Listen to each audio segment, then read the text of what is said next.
I just want to go home. I just want to be home. What do you do if you're security crying behind the car? Damn. I just want my blanket. You just want your blanket. We gotta get out of here. I didn't sing too much. This can't tell me nothing. That's why when be talking tough, I said, man, just save it. I didn't sing all that. Nigga said he wanna just go home.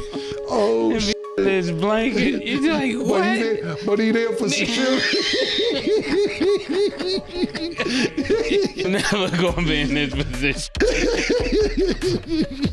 I just want to go home and I just want to be under my blanket. Oh, we gotta get out of here. God, you get me out of here. I'm never fooling with these niggas. On a recent podcast, Mason and Cam'ron couldn't hold back their laughter while clowning Gene Deal about the night the notorious B.I.G. was gunned down. They joked nonstop about how Gene, who was Diddy's bodyguard, never fired a single shot when Biggie got hit. That clip spread like wildfire online, and Gene Deal wasn't about to stay quiet. He fired back at Mace with a sharp warning, telling him straight up that if he's got something to say, he better be a man with a mother nuts. The air got tense real quick. And just to make sure nobody forgot, Gene reminded everyone that Mace himself was laying low that night because he already knew something serious was about to happen. Trying to picture your facial reaction to I just want to go home. Yeah. Oh, shit. Yeah. If my security holding me down in Cali, it's somebody, the #1 rapper in the world get killed, you're telling you, I just need to want to go home. And the second top artist in the world, which is Mace, about to be #1. That's why I'm saying I wonder his face, because I'm like, if y'all let me do that to Big, I don't stand a chance. Gene even revealed a heated phone call with Mase where the Harlem rapper pressed him, asking why he didn't shoot back at Biggie's killer. Gene clapped back with his own question. Why wasn't Mase even at the party that night? The tension between them was explosive, but it didn't end there. Mase has also shared his own chilling side of the story. He revealed that right after Biggie's murder, he was trapped in his LA hotel room, surrounded by about 70 Bloods gang members waiting in the hallway. He believes they weren't just there for him, but were hunting down other bad boy artists. Or maybe even looking to unleash something far more dangerous. The whole scene sounded like a death trap. Gene Deal didn't stop with Mace. He went straight for Cam'ron too. He said Cam was acting real bold on the mic, but back in the day, he wasn't moving like that at all. Gene claimed Cam stayed quiet when things got hot in the streets, and now he's suddenly laughing about Biggie's death like it was some comedy routine. That's when people really started paying attention, because Gene wasn't joking one bit. He broke it down, saying that being a bodyguard in that moment wasn't as simple as pulling a trigger. Say, if you gonna say something, be man and motherfucking enough to name his name. When I tell a motherfucking story, Rex, I tell it with the names. These niggas I ain't worried about none of this shit, dog. Because it can happen to anybody. If they can get motherfucking Martin Luther King, if they can get the President Kennedy, they can get to anybody. It's easy to tell a motherfucker the truth than to call me a lie. Everybody trying to go viral. Everybody trying to go viral. Everybody trying to go viral out here. Yeah. Y'all think this is the movies, Gene warned, making it clear that once those bullets started flying, it was chaos everywhere. He insisted he did what he could to protect the people he was assigned to guard, but folks online still keep asking why nobody fired back. On top of that, Gene reminded people that he's been carrying the weight of that night for decades. While rappers and podcasters laugh for clout, he's been living with the trauma of seeing one of the biggest legends in hip-hop taken out right in front of him. The way he sees it, Mace and Cam are chasing laughs while he's still dealing with nightmares. And that's why this feud is getting nasty, because Gene Deal is exposing what really went down while these rappers are turning tragedy into entertainment. The disrespect cut deep, and now the whole culture is watching to see what he says next. The night Biggie was killed has always been surrounded by mystery, And Gene Deal keeps throwing gasoline on the fire with his stories. He painted the picture, a star-studded party full of industry power players, flashing lights, champagne flowing, and yet everyone felt the tension in the air. People knew something was off. According to Gene, it wasn't just some random drive-by. He swears the energy shifted the moment Biggie stepped outside that building. Cars creeping, strangers staring, and a silence that hit before the shots even rang out. And when they finally did, the scene turned into pure chaos. Screams, shattered glass, and the shocking realization that hip-hop's brightest star had just been taken down in cold blood. Because Mace wanna laugh and lie about the situation, let's get into it, bro. I wanna get into this. Prior to the Peterson Museum, Mace and Stevie J went to a celebrity basketball game. They let the dudes, I don't know if it was the dudes from the Dog Pound, it was the dudes that was Crips, they let Stevie J and Mace know, we want Puff and we want Big. Mace felt like he was safe, laying down there, throwing up West Coast signs with them. Mace came back from that game. He let me know and he let Puff know. He never mentioned a damn thing to Big. As his label mate, as a fellow New Yorker, he had an obligation to tell Big, and he know I came and got him. And Mace said, yo, Big G, why you here? Why you here? He said, Big G, I'm all right. I said, if you was all right, why am I here? Gene claims people who should have had Biggie's back were nowhere to be found. He even hints that certain folks knew danger was coming, but kept their mouths shut to protect themselves. That's why he doesn't let Mace or Cam's laughter slide, because to him, that night wasn't a joke. It was betrayal mixed with tragedy. And here's the part that really shook people. Gene insists that after the shots, there was an eerie calm, no retaliation, no fight back. Just stunned silence as Biggie's team scrambled in disbelief. That's the image that's haunted him for decades. Meanwhile, critics online say his version only raises more questions. Was this a setup or just another senseless act of violence that changed rap forever? The streets went crazy after Biggie's death. Rumors started flying faster than bullets.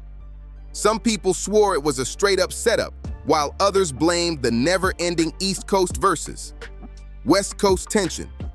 Either way, the whispers got louder, and Gene Deal found himself right in the middle of it all. Gene revealed that after the murder, a lot of folks in the industry suddenly went ghost. People who had been smiling in Biggie's face just days earlier didn't even want their names mentioned anymore. If you want to say something, Mace, tell us why you didn't go. Mace, why you didn't go to the party? Mace, why you didn't go to the party?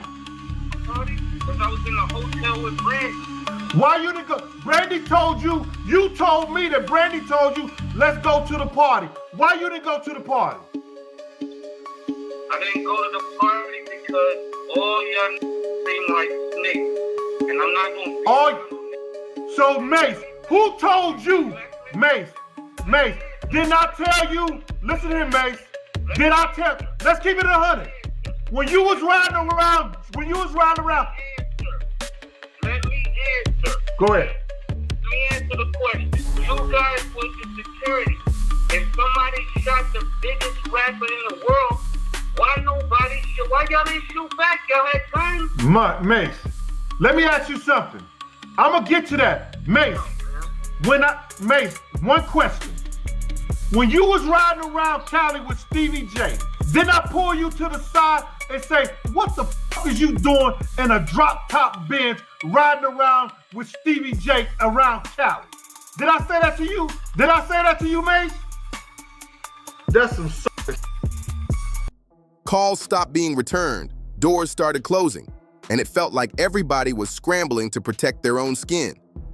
The betrayal was real.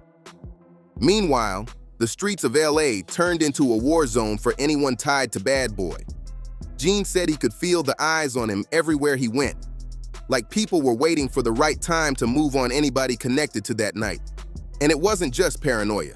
He claimed there were gangs, undercover cops, and even industry insiders all watching every single step. And here's the wildest part. Gene swears that right after Biggie was killed, certain people tried to spin the story immediately, planting narratives before the smoke even cleared. He believes that was no accident.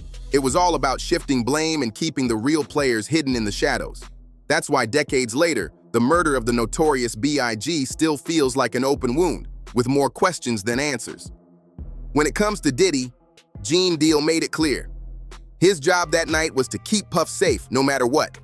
He said people keep twisting the story, acting like he was supposed to be Biggie's personal guard. But the truth was different.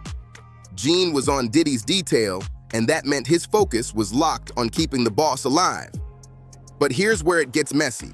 Critics argue that while Gene was protecting Puff, Biggie was left wide open, and that's the guilt Gene says he's carried ever since. He admitted that seeing Biggie take his last breath while trying to juggle security for Diddy felt like being torn in two directions. It's the kind of nightmare you don't ever shake off. Gene also pointed out that Diddy had people around him who were supposed to be making calls, setting routes, and making sure everything was safe, but somehow, that system completely failed. To this day, Gene swears there were too many coincidences, too many slip-ups, and too many people who suddenly had nothing to say when the heat came down. And what really sparks the fire? Gene hinted that Diddy's silence after the fact wasn't just grief. He suggests Puff wanted to keep control of the narrative, keep the empire clean, and keep the money flowing. Meanwhile, Gene's been left as the one spilling the uncomfortable truths, making enemies every time he opens his mouth. I was actually in a hotel with a young lady. And when you heard this information, what was your next actions? My next actions? After what? When you heard Biggie died, did you stay in your hotel room? Did you leave out? Did you want to go back to New York? I actually was trapped in a hotel. Now I want to ask the question. What do you mean trapped? It was about probably like 70 or so bloods in the hallway. I couldn't even leave my room. How'd you get out? One of the guys. Why would it be 70 bloods in your hallway after Biggie Smalls died? Actually, after Big got killed, they was probably looking for more bad boy artists. And I couldn't even leave the room till Gene Deal, the officer had to come get me. After Biggie's death, law enforcement swooped in, but instead of answers, they only added more confusion. Gene Deal swears the investigation was shady from the jump. He said police were quick to point fingers at random suspects, while the bigger questions about who really set up the hit kept getting pushed aside. To him, it felt less like justice and more like a cover-up. Gene claims detectives grilled him hard, trying to make him crack, but deep down, he believed they didn't even want the truth. They already had their story written, he said before, and that statement still echoes in hip-hop circles today. The way he tells it, the cops weren't looking to solve a murder. They were looking to protect certain powerful names from ever being exposed. And here's where it gets even darker. Gene hinted that there were off-duty officers moving in the same circles as industry heavyweights, playing both sides of the game.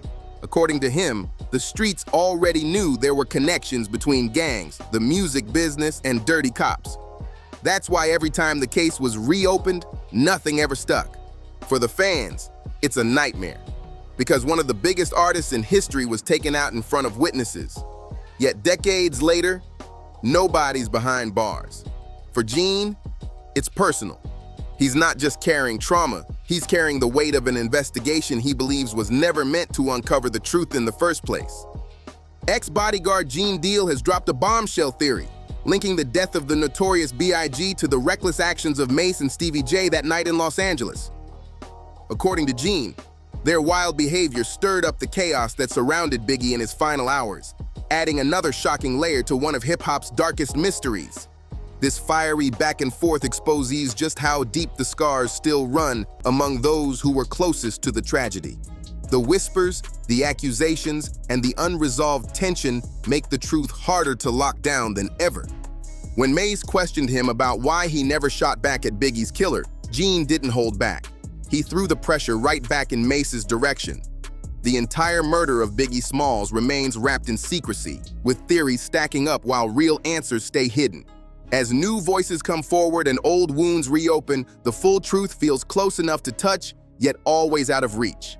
One thing's for sure, this saga is far from finished. Smash that like button, drop a comment, share this video, and don't forget to subscribe. See you on the next one.